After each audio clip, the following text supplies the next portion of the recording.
Shalom Bapak Ibu, Saudara sekalian yang dikasihi Tuhan. Puji Tuhan, kembali hari ini saya akan mengajak Bapak Ibu Saudara sekalian untuk masuk dalam saat teduh bersama Tuhan. Bapak Ibu Saudara yang dikasihi Tuhan, mari saya akan ajak kita menyanyikan sebuah lagu pujian untuk membawa hati kita dipersiapkan sepenuhnya untuk lebih masuk sungguh-sungguh lagi dalam hadirat Tuhan. Dengan sebuah lagu yang sangat indah. Kalau tidak salah judulnya Mengikut Yesus. Lagu ini bicara tentang komitmen, pernyataan komitmen kerinduan bahwa mengiring Yesus, mengikut Yesus. Itulah kesukaanku, itulah kerinduanku. Dan aku percaya lewat anugerahnya akan memampukanku untuk hidup berkenan kepadanya. Ya, kita akan nyanyikan lagu ini, puji Tuhan.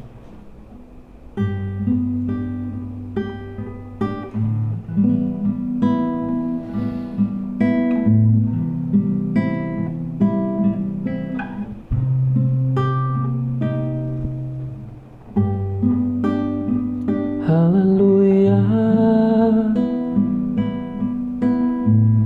Oh Yesus,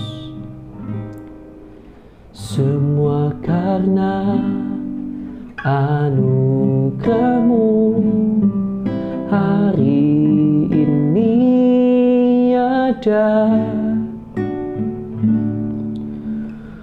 Bukan karena kuatku, namun karena Roh-Mu.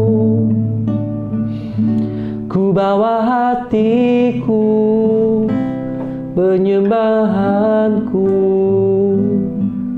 ku semakin berkurang, Yesus semakin bertambah. Mengikut Yesus, itulah kesukaan hatiku. Ku lepas semua hakku untuk mengenal kehendaknya di hidupku. Mengiring Yesus, itulah kekuatan hidupku. Ku yakin anugerahnya mampu jadikanku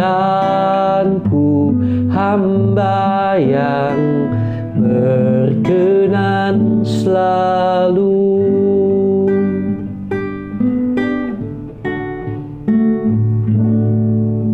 Semua karena anugerah-Mu hari ini ada. Bukan karena kuatku, namun karena Roh-Mu. Ku bawa hatiku, penyembahanku, ku semakin berkurang, Yesus semakin bertambah. Mengikut Yesus, itulah kesukaan hatiku. Ku lepas semua aku mengenal kehendaknya di hidupku. Mengiring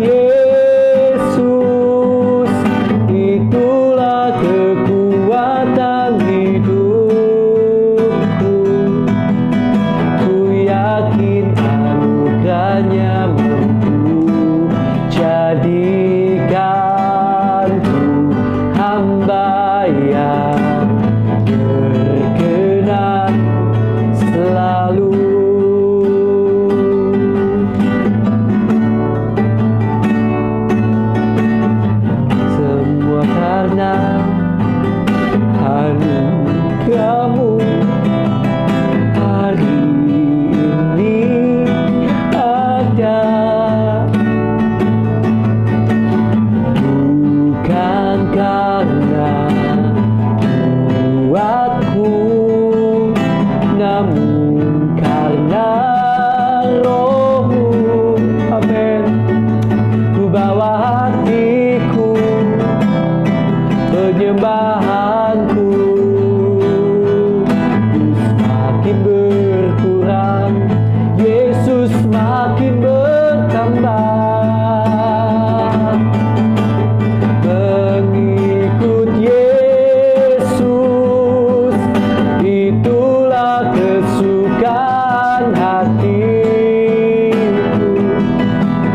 Ku lepas semua aku untuk mengenal kehendak-Nya di hidupku. Mengiring Yesus, itulah kesukaan. Haleluya.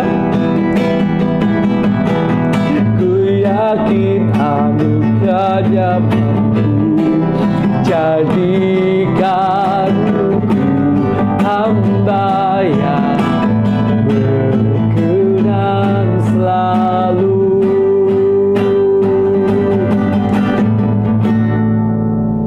Mengikut Yesus, itulah kesukaan hati. Ku lepas semua aku untuk mengenal kehendak-Nya di hidupku. Mengiring Yesus, itulah kekuatan hidupku. Ku yakin anugerah-Nya mampu jadikanku hamba yang berkenan selalu.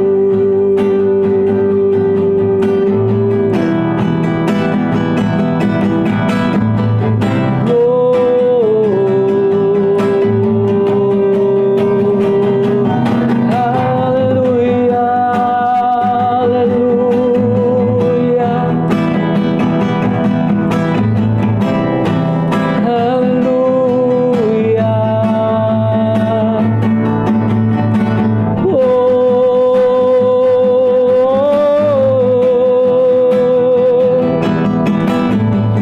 Haleluya.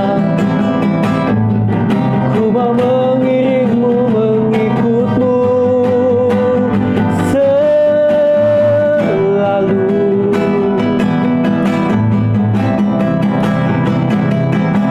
Biarlah anugerah-Mu membuat kami mampu mengiringmu,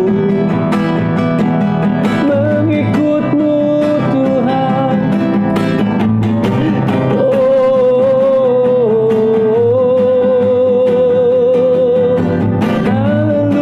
Haleluya, haleluya, haleluya, haleluya. Haleluya,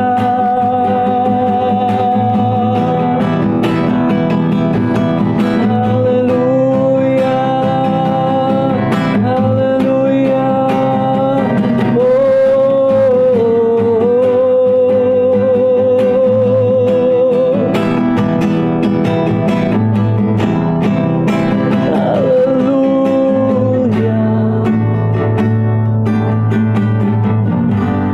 Sampai memutih rambut kami Tuhan,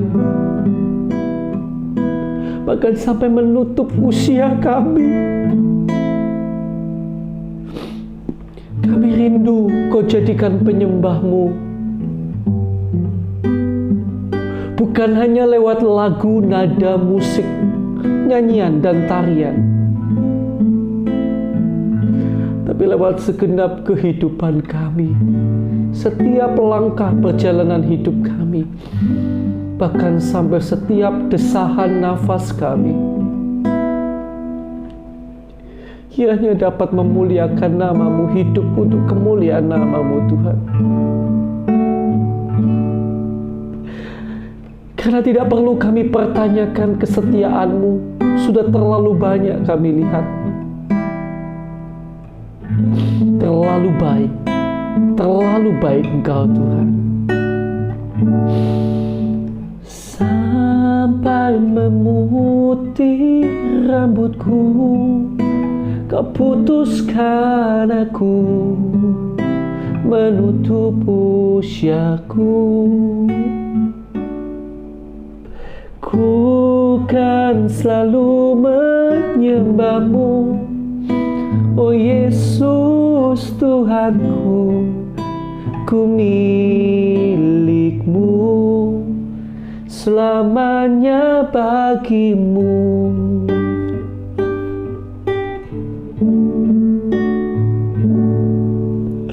Sampai memutih rambutku, putuskan aku menutup usiaku. Ku kan selalu menyembah-Mu, oh Yesus Tuhanku, ku milik-Mu, selamanya bagi-Mu.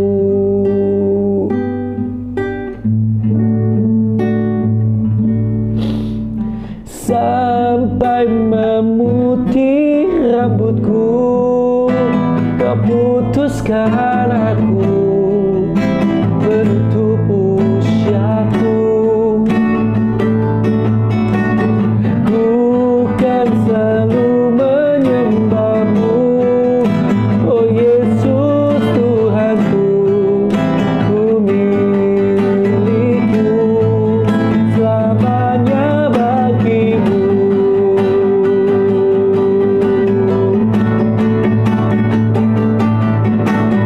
Sampai memutih rambutku, Kau putuskan aku menutup usiaku.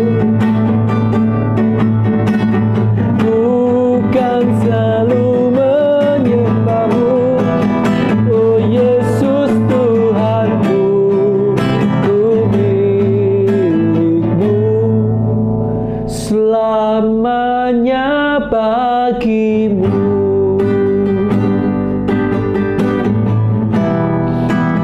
Selamanya bagi-Mu.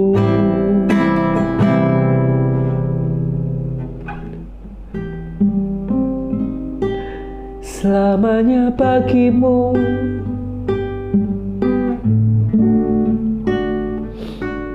Hidup untuk kemuliaan nama-Mu Tuhan, selamanya bagi-Mu. Segenap nafasku, segenap hidupku Tuhan, selamanya bagi-Mu. Oh, selamanya bagi-Mu Tuhan, selamanya bagi-Mu, untuk kemuliaan-Mu, selamanya bagi-Mu Tuhan. Pakailah kami Tuhan, oh, oh, oh. Selamanya bagi-Mu, untuk-Mu, untuk kemuliaan nama-Mu.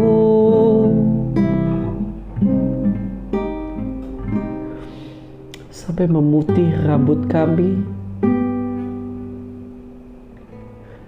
sampai mungkin tua renta kami, sampai tangan kami tak lagi berdaya, kaki kami tak kuat lagi melangkah.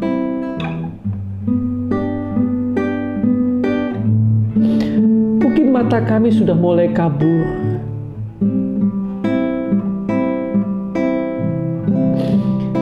Tapi sampai akhir nafas kami mau menyenangkan hati-Mu Tuhan. Kami hidup bagi-Mu.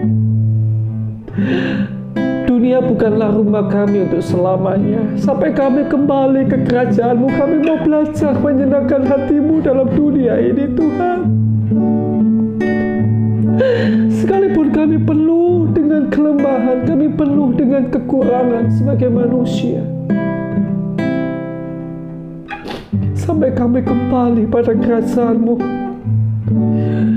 dan bertemu muka dengan muka selamanya dengan Engkau. Kami mau menyenangkan-Mu, kami mau menyenangkan-Mu, menyenangkan-Mu, senangkan-Mu. Hanya itu kerinduanku, menyenangkan-Mu, senangkan hati-Mu. Hanya itu kerinduanku, hanya itu kerinduanku, hanya itu kerinduanku.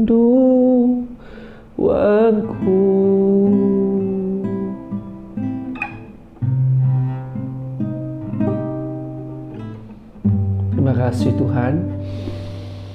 Sebentar kami akan bersama-sama membaca firman-Mu, merenungkan firman-Mu. Biarlah Tuhan tolong kami. Berbicaralah terus Tuhan dan berkati kami, bahwa kami lebih dalam hadirat-Mu. Thank you Jesus. Terima kasih Tuhan, dalam nama Tuhan Yesus Kristus. Haleluya. Amin. Puji Tuhan. Oke.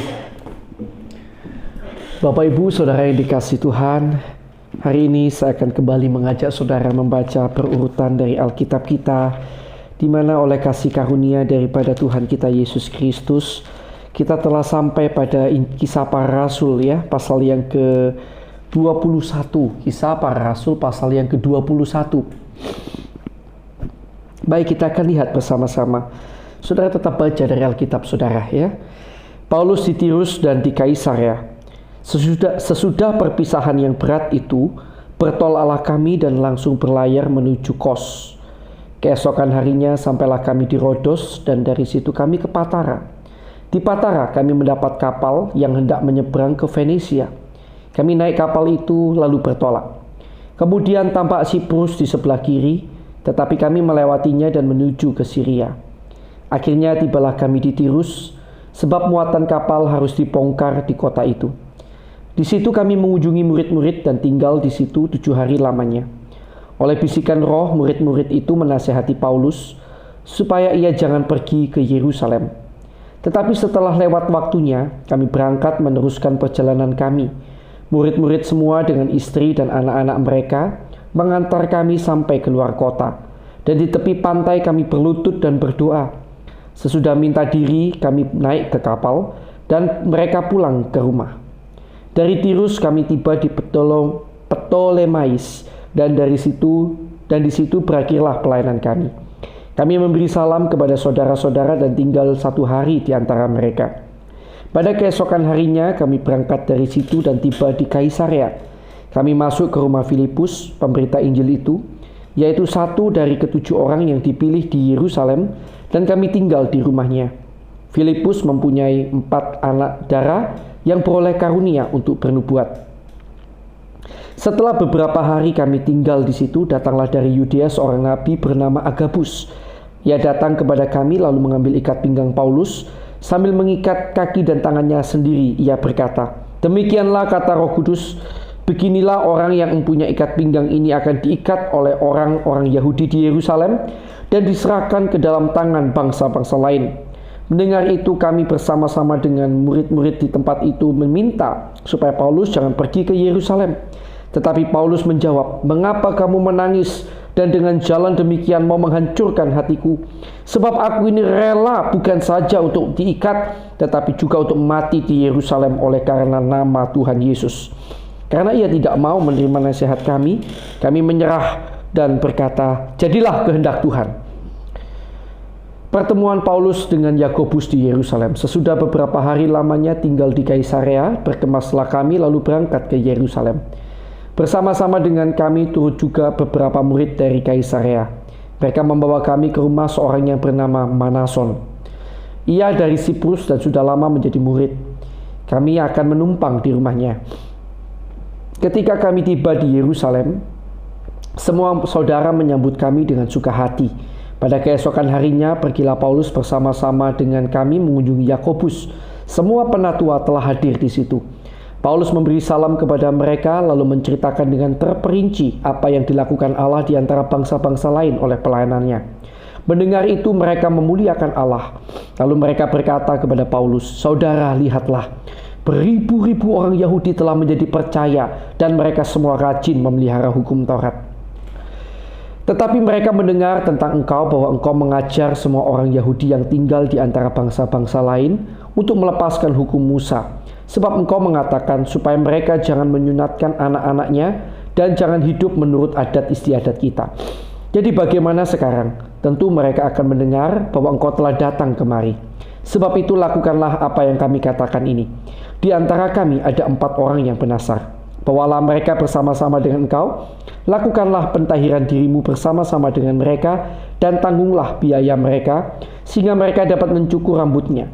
Maka semua orang akan tahu bahwa segala kabar yang mereka dengar tentang engkau sama sekali tidak benar, melainkan bahwa engkau tetap memelihara hukum Taurat. Tetapi mengenai bangsa-bangsa lain yang telah menjadi percaya, sudah kami tuliskan keputusan-keputusan kami, yaitu mereka harus menjauhkan diri dari makanan yang dipersembahkan kepada berhala, dari darah, dari daging binatang yang mati dicekik, dan dari percabulan." Pada hari berikutnya, Paulus membawa orang-orang itu serta dengan dia. Dan ia mentahirkan diri bersama-sama dengan mereka, lalu masuk ke bait Allah untuk memberitahukan bila mana pentahiran akan selesai dan persembahan akan dipersembahkan untuk mereka masing-masing. Paulus ditangkap. Ketika masa 7 hari itu sudah hampir berakhir, orang-orang Yahudi yang datang dari Asia melihat Paulus di dalam bait Allah, lalu mereka menghasut rakyat dan menangkap dia sambil berteriak, "Hai orang-orang Israel, tolong! Inilah orang yang di mana-mana mengajar semua orang untuk menentang bangsa kita dan menentang hukum Taurat dan tempat ini. Dan sekarang ia membawa orang-orang Yunani pula ke dalam bait Allah dan menajiskan tempat suci ini." Sebab mereka telah melihat Trofimus dari Efesus sebelumnya bersama-sama dengan Paulus di kota, dan mereka menyangka bahwa Paulus telah membawa dia ke dalam bait Allah. Maka gemparlah seluruh kota dan rakyat datang berkerumun, lalu menangkap Paulus dan menyeretnya keluar dari bait Allah, dan seketika itu juga semua pintu gerbang bait Allah ditutup. Sementara mereka merencanakan untuk membunuh dia, sampailah kabar kepada kepala pasukan bahwa seluruh Yerusalem gempar. Kepala pasukan itu segera bergerak dengan prajurit-prajurit dan perwira-perwira dan maju mendapatkan orang banyak itu. Ketika mereka melihat dia dan prajurit-prajurit itu, berhentilah mereka memukul Paulus. Kepala pasukan itu mendekati Paulus, menangkapnya dan menyuruh mengikat dia dengan 2 rantai, lalu bertanya siapakah dia dan apakah yang telah diperbuatnya. Tetapi dari antara orang banyak itu ada yang meneriakkan kepadanya ini, ada pula yang meneriakkan itu. Dan oleh karena keributan itu, ia tidak dapat mengetahui apakah yang sebenarnya terjadi. Sebab itu ia menyuruh membawa Paulus ke markas. Ketika sampai ke tangga, Paulus terpaksa didukung prajurit-prajurit karena berdesak-desaknya orang banyak, yang berbondong-bondong mengikuti dia sambil berteriak, "Nyakalah dia!" Paulus minta izin berbicara. Ketika Paulus hendak dibawa masuk ke markas, ia berkata kepada kepala pasukan itu, "Bolehkah aku mengatakan sesuatu kepadamu?" Jawabnya, "Tahukah engkau bahasa Yunani? Jadi engkau bukan orang Mesir itu yang baru-baru ini menimbulkan pemberontakan dan melarikan 4.000 orang pengacau bersenjata kepada gurun?" Paulus menjawab, "Aku adalah orang Yahudi dari Tarsus, warga dari kota yang terkenal di Kilikia. Aku mau supaya aku diperbolehkan berbicara kepada orang banyak itu." Sesudah Paulus diperbolehkan oleh kepala pasukan, Pergilah ia berdiri di tangga dan memberi isyarat dengan tangannya kepada rakyat itu. Ketika suasana sudah tenang, mulailah ia berbicara kepada mereka dalam bahasa Ibrani, katanya. Ya, Bapak Ibu Saudara yang dikasihi Tuhan, hari ini saya akan ajak lihat tentang sikap hati Paulus. Paulus kalau kita lihat dari sejak pasal 20, dia sudah tahu bahwa dia harus sampai di Yerusalem. Ya, kalau kita lihat di ayat pasal 20 ya, ayat 22, tetapi sekarang sebagai tawanan roh aku pergi ke Yerusalem. Jadi dia tahu dengan pasti bahwa dia harus pergi ke Yerusalem. Perhatikan di sini ya, dia pergi karena kehendak Tuhan. Tetapi kemudian tentu sebagai saudara-saudara seiman, ketika saudara-saudara seiman ini mendengar pernyataan dari Tuhan bahwa Paulus akan ke Yerusalem untuk diikat, bahkan mungkin akan tersiksa di sana, tentu saudara-saudara seiman tidak ingin hal itu terjadi pada Paulus. Maka mereka berusaha menghalangi kepergian Paulus, menasehati Paulus untuk lebih baik jangan pergi. Tetapi Paulus sudah tahu dengan yakin oleh Roh Kudus bahwa memang dia harus pergi ke Yerusalem. Akhirnya Paulus lebih menurut kepada Tuhan dengan kata-kata yang sangat fantastis. Aku bukan hanya rela diikat, tapi mati buat Tuhan pun aku rela. Fantastis. Dia lebih memilih mengikuti kehendak Tuhan daripada kehendaknya sendiri. Tentu dia tidak ingin dipukul. Tidak ada orang yang ingin dipukul, disiksa ya. Nggak ada. Nah, saudara yang dikasihi Tuhan, ya kalaupun ada orang yang ingin disiksa, saya rasa nggak normal lah ya. Tapi kalau Paulus saya rasa nggak ada keinginan itu. Jadi saudara yang dikasihi Tuhan, hari ini kita bisa melihat tentang sikap hati Paulus yang begitu luar biasa. Biar ini menjadi sebuah kesaksian bagi kita. Karena seringkali sebagai orang Kristen, kita belum dituntut, belum pernah diminta oleh Tuhan mungkin. Seperti Paulus. Menderita sampai seperti Paulus saya rasa belum ada di antara kita. Kecuali saudara-saudara kita yang di daerah konflik. Tapi kita yang di Indonesia saya rasa tidak sampai seperti itu. Tapi seringkali untuk menurut firman Tuhan, melakukan kehendak Tuhan, belum sampai kita harus mencucurkan darah menderita. Rasa-rasanya seringkali sudah berat buat kita. Seolah-olah kita sudah sangat menderita sekali. Dan Tuhan itu seolah-olah sudah sangat jahat buat kita. Tetapi hari ini, biarlah kisah rasul-rasul, kisah Paulus, bahkan Tuhan kita Yesus Kristus, menjadi bagaikan saksi awan yang mengelilingi kita, yang menjadi contoh teladan untuk membuat kita malu kalau sampai hari ini kita masih belum hidup menurut kehendak Tuhan. Untuk membuat kita bersemangat kembali karena penderitaan kita toh belum sampai seperti mereka. Kita masih enak. Masakan kita yang masih enak seperti ini saja masih menggerutu, masih tidak mau. Betapa keterlaluannya, bukan? Karena itu mari kita akan bersama-sama belajar lewat kebenaran firman hari ini. Yuk kita hidup lebih lagi bagi kehendak Tuhan.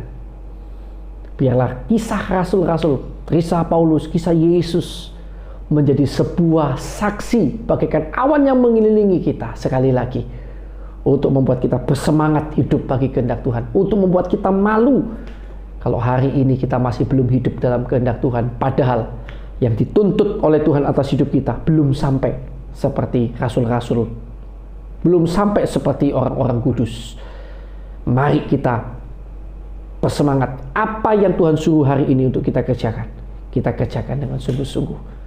Hidup melakukan firman, hidup bagi kehendak Tuhan. Puji Tuhan, seperti lagu yang tadi kita nyanyikan ya. Mengikuti Yesus, mengiring Yesus, itu keputusanku, itu kesenanganku. Puji Tuhan. Kita akan pujikan bersama-sama satu lagu yang tadi kita pujikan ya.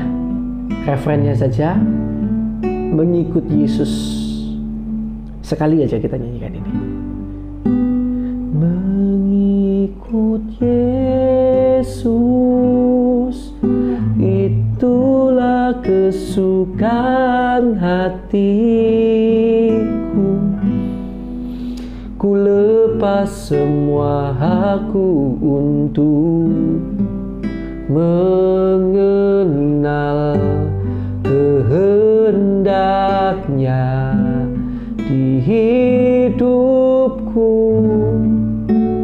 Mengiring Yesus, itulah kekuatan hidupku.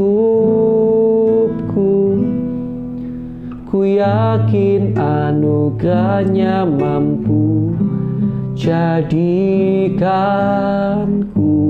hamba yang berkenan selalu.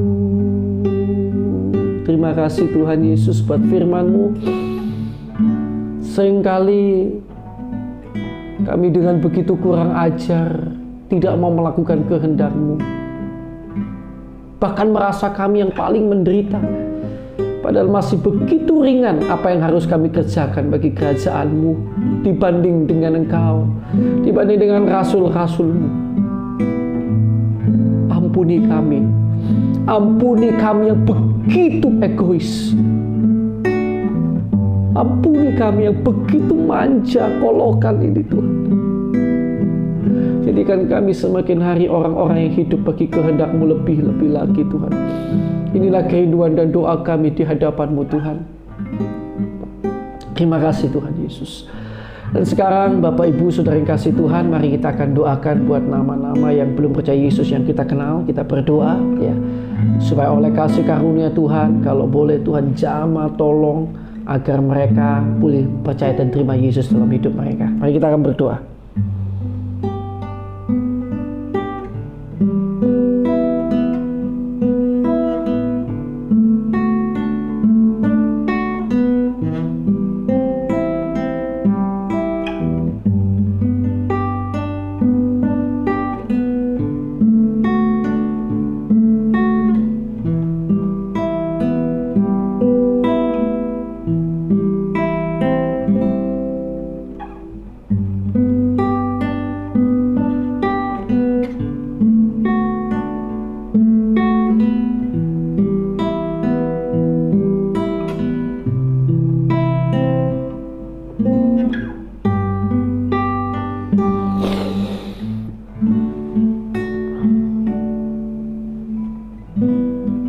Sudah ya, yuk kita lanjutkan doa kita. Tuhan, kami juga berdoa buat saudara-saudara seiman kami di seluruh dunia yang sampai hari ini masih menderita siksa dan aniaya karena firman-Mu, karena kebesaran nama-Mu. Tuhan, tolong mereka, kuatkan mereka. Dan kalau boleh Tuhan, kiranya lepaskan mereka dari siksa, derita, dan aniaya itu. Kami juga berdoa buat Indonesia kami yang tercinta. Tuhan, kiranya Tuhan tolong ampuni kesalahan, dosa, pelanggaran pemimpin-pemimpin bangsa kami, bahkan kami umat-Mu di Indonesia. Pendahulu-pendahulu bangsa kami juga Tuhan ampuni. Kiranya Tuhan mencurahkan berkat atas Indonesia. Di dalam nama Yesus, Indonesia dipenuhi berkat Tuhan, damai sejahtera dari Tuhan, pertolongan yang daripada Tuhan. Bahkan banyak jiwa boleh dituai bagi kerajaan Tuhan di Indonesia dalam nama Tuhan Yesus Kristus. Terima kasih Tuhan. Kami percaya Kau mengasihi dan mencintai Indonesia.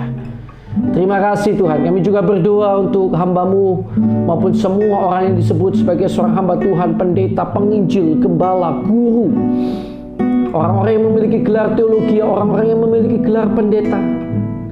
Kami serahkan dalam tangan-Mu Tuhan.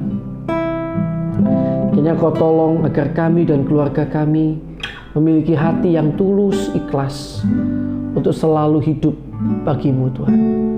Cukupkan kiranya segala yang kami perlukan, dan kiranya Tuhan memperlengkapi kami dengan kemampuan yang lebih lagi, agar kami dapat lebih berkarya bagi kerajaan-Mu Tuhan. Dan kami juga berdoa bagi jemaat-jemaat yang kami gembalakan, yang kami layani. Berkati hidup mereka Tuhan dengan berkat-berkat rohani dan berkat-berkat jasmani yang daripada-Mu. Jaga seisi rumah tangga mereka ya Tuhan. agar seisi rumah tangga mereka dibawa untuk semakin dekat, semakin cinta kepada Tuhan. Tidak ada satupun yang terhilang, tapi semuanya dipersembahkan untuk kemuliaan nama Tuhan. Terima kasih Tuhan, terima kasih. Dan sekarang Tuhan, kami berdoa bagi sahabat saudara kami yang sakit, baik di rumah sakit, di rumah maupun di berbagai tempat, maupun juga bagi saudara atau mungkin siapapun orang tua dari jemaat-jemaat-Mu yang sakit. Kami berdoa Tuhan, di dalam nama Tuhan Yesus Kristus, kiranya Tuhan jamah tolong sembuhkan mereka dalam nama Tuhan Yesus Kristus. Dan kami juga berdoa Tuhan untuk setiap orang yang di dalam masalah. Kalau masalah-masalah ini terjadi karena kesalahan, dosa, pelanggaran kami, Tuhan kiranya ampuni, tunjukkan, nyatakan kesalahan kami. Dan Tuhan kiranya tolong agar kami mampu bertobat. Tetapi bila lewat ini semuanya Tuhan punya rencana, di dalam nama Tuhan Yesus Kristus, Tuhan Allah kami yang hidup, kiranya Tuhan memberikan kami kekuatan dan menjadikan kami pemenang, bahkan lebih daripada pemenang, di dalam nama Tuhan Yesus Kristus. Dan kami juga berdoa ya Tuhan, di dalam nama Tuhan Yesus Kristus, segala kuasa kegelapan, kuasa iblis yang mengikat anak-anak Tuhan sehingga terus berbuat dosa, kami ikat, kami patahkan, kami usir keluar di dalam nama Tuhan Yesus Kristus. Kuasa darah Yesus menguasai kami semuanya. Haleluya, dalam nama Tuhan Yesus Kristus. Terima kasih Tuhan. Dan sekarang Bapak Ibu Saudara yang dikasih Tuhan, saya persilakan kita berdoa untuk pergumulan doa pribadi kita masing-masing. Haleluya.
Baik, sudah ya Bapak Ibu Saudara sekalian kasih Tuhan, kita akan lanjutkan doa kita. Tuhan, kami juga berdoa bagi keluarga kami. Berkatilah kiranya keluarga kami, berkatilah kiranya pekerjaan kami, berkatilah kiranya pelayanan kami di dalam nama Tuhan Yesus Kristus Allah kami yang hidup. Kiranya Tuhan senantiasa memberkati kami dan menjadikan kami berkat bagi sekeliling kami. Pakailah hidup kami sampai akhir hidup kami untuk kemuliaan nama-Mu Tuhan. Terima kasih Bapa, kami terima berkat-Mu di dalam nama Allah Bapa, Allah Anak, Allah Roh Kudus, di dalam nama Tuhan Yesus Kristus. Yang percaya, mari bersama saya katakan amin. Puji Tuhan, Tuhan Yesus memberkati saudara.